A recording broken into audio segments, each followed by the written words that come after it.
হলুদের শাড়ি দিয়ে বানিয়ে ফেললাম 2টা লেহেঙ্গা, 2টা গাউন, একটা 3 পিস। হ্যালো এভরিওয়ান, আসসালামু আলাইকুম। সবাই কেমন আছেন? তো হলুদের মধ্যে ম্যাচিং শাড়ি পরতে সবাই পছন্দ করে, তাই একজন আপু তার পুরো ফ্যামিলি একই রকম শাড়ি নিয়েছিল। একই রকমের মধ্যে কালার ভিন্ন ছিল। সেই শাড়িগুলো দিয়ে গেছে আমাকে 2টা গাউন, 2টা লেহেঙ্গা এবং একটা 3 পিস বানানোর জন্য। আপুটি আমাকে ফলস কাপড় দিয়ে যায়নি, সে আমাকে পেমেন্ট করে গিয়েছিল। ফলস কাপড় আমাকে দিয়ে গেছিল দায়িত্ব, তাই আমি চলে গেলাম মার্কেটে ফলস কাপড় কেনার জন্য।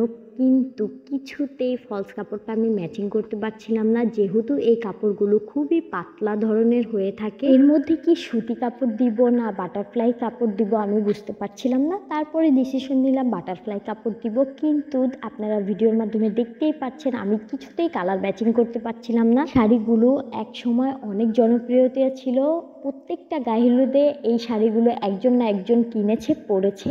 আপনাদের মধ্যে কার আলমারিতে এই ধরনের শাড়ি আছে আমাকে কমেন্টে জানাবেন।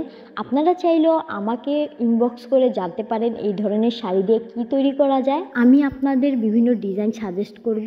এখন আসি ড্রেসগুলোর ব্যাপারে। এখানে আমাকে মোট 4টা শাড়ি দেওয়া হয়েছিল, 2টা সবুজ কালার, একটা হলুদ কালার আর একটা সাদা কালার। সাদা কালারের যেই শাড়িটা দেওয়া হয়েছিল ওইটা দিয়ে 3 পিস এবং ওড়না তৈরি করতে বলেছিল। একটা সবুজ কালার শাড়ি দিয়ে গ্রাউন্ড তৈরি করে দিতে বলেছিল, আরেকটা হলুদ কালার শাড়ি দিয়ে গ্রাউন্ড তৈরি করে দিতে বলেছিল, সাথে 2টা বেল তৈরি করে দিতে বলেছিল। বেঁচে গেছিল তার একটা 1 বছরের মেয়ে ছিল, তার জন্য একটি লেহেঙ্গা তৈরি করতে বলেছিল।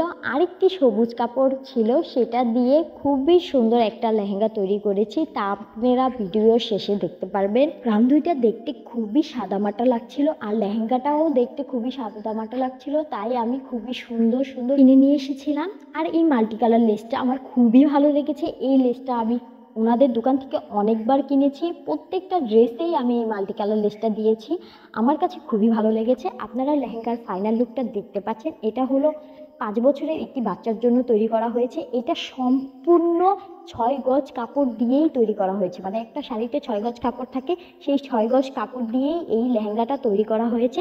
আর উপরের অংশে আঁচলটা দিয়ে তৈরি করেছি, সাথে একটি খুব ফেয়ারেল ওড়না দিয়ে দিয়েছি।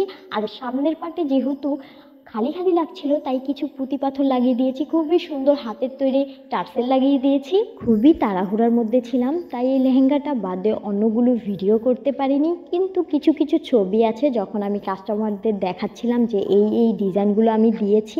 লেহেঙ্গাটি কেমন লেগেছে তা আমাকে কমেন্টে জানাবেন। আর আপনারা চাইলে এরকম শাড়ি যদি আপনার আলমারিতে থাকে, তাহলে আপনাদের বাচ্চাদের জন্য এত সুন্দর লেহেঙ্গা তৈরি করতে পারেন, গ্রাউন্ড তৈরি করতে পারেন, 3 পিস তৈরি করতে পারেন।